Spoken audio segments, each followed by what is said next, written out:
Hello everyone. I got this letter in my email today and I thought I should read it over the air for you. This Patriot shows us what we are up against and why we must press on. This is from a woman who lives in Bozeman, Montana. Thought you'd be interested in the truth about how his visits are orchestrated. Her husband is a former Navy pilot and Delta Airlines captain. Hello all. By now, you have probably heard that President Obama came to Montana last Friday. However, there are many things that the major news didn't cover. I feel that since Bill and I live here and we were at the airport on Friday, I should share some of the facts with you. Whatever you decide to do with the information is up to you. If you choose to share this email with others, I ask you that you delete my email address before forwarding this on. On Wednesday, August the 5th, it was announced locally that the president would be coming here. There are many groups here that are against his health care and huge spending, so those groups began talking and deciding on what they were going to do. The White House would not release any details other than the date. On about Tuesday, Bill found out that they would be holding the town hall at the airport. This is only because Bill knows everyone at the airport. Our airport is actually located outside Belgrade. It's a tiny town, in a very remote location. Nothing is around there. They chose to use a hangar that is the most remotely located hangar. You could not pick a more remote location, and you cannot get to it easily. It is totally secluded from the public. For your information, we have many areas in Belgrade and Bozeman which could have held a large amount of folks with sufficient parking, gymnasiums and auditoriums, all of which have chairs, tables, and would not have to be shipped in. During the week, cargo by the tons is being shipped in constantly. Airport employees cannot believe how it just kept coming. Though it was our president coming, several expressed how excessive it was. Especially during a recession, late Tuesday, early Wednesday on the 12th, they said that tickets would be handed out on Thursday at 9 a.m. at 2 locations, and the president would be arriving around 12:30 Friday. Thursday morning, about 600 tickets were passed out. However, 1,500 were printed at a local printing shop per White House request. 900 tickets just disappeared. This same morning, someone called into the radio from the local UPS branch and said that thousands of dollars of lobsters were shipped in for Obama. Montana has some of the best beef in the nation, and it would have been really wonderful to help out the local economy. Anyone heard of the recession? Just think, with all of the traveling the White House is doing, money, money, money, one can only imagine what else we are paying for. On Friday, Bill and I got to the airport about 10:45 a.m. The group that wanted to protest Obama's spending and health care had gotten a permit to protest that the area was roped off. But that was not to be.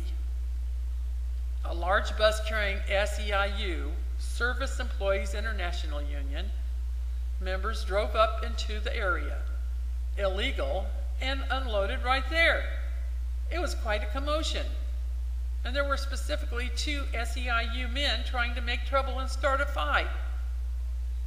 Police did get involved and arrested the one man, but they said they did not have the manpower to remove the SEIU crowd. The SEIU crowd was very organized and young. About 99% were under the age of 30. And they were not locals. They had bullhorns and professionally made signs. Some even wore pre-printed t-shirts. Oh, and Planned Parenthood folks were with them, professing abortion rights with their t-shirts and pre-printed signs. By the way, all these folks did have a permit to protest in another area. Those against health care and spending moved away from the SEIU crowd to avoid confrontation. They were orderly and respectful, even though SEIU kept coming over and walking through, continuing to be very intimidating and aggressive at the direction of the SEIU man. So we had Montana folks from all over the state with their homemade signs and their dogs with homemade signs. We had cowboys, we had nurses, doctors, you name it. There was even a guy from Texas who had been driving through. He found out about the occasion and went to the store and made himself a sign and came to the protest. If you're wondering about the press, well, all of the major networks were over by that remote hangar I mentioned. They were conveniently parked on the other side of the buildings far away. None of these crowds were even visible to them. I have my doubts that they even knew anything about the crowds. We did have some local news media around us from the state and Idaho. Speaking of the local media, they were invited. However, all questions were to be turned into the White House in advance of the event. Wouldn't want anyone to have to think off the top of their head.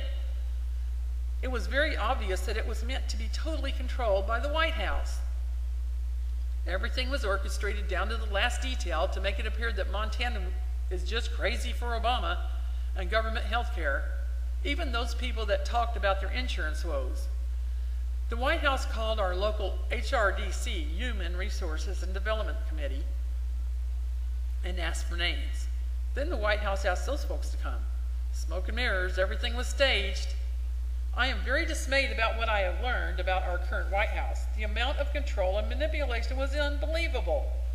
I felt I was not living in the United States of America, more like the USSR. I was physically nauseous.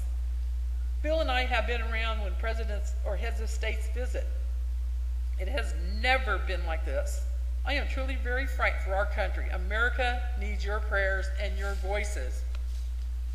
If you care about our country, please get involved. Know the issues and let Congress hear your voices again and again.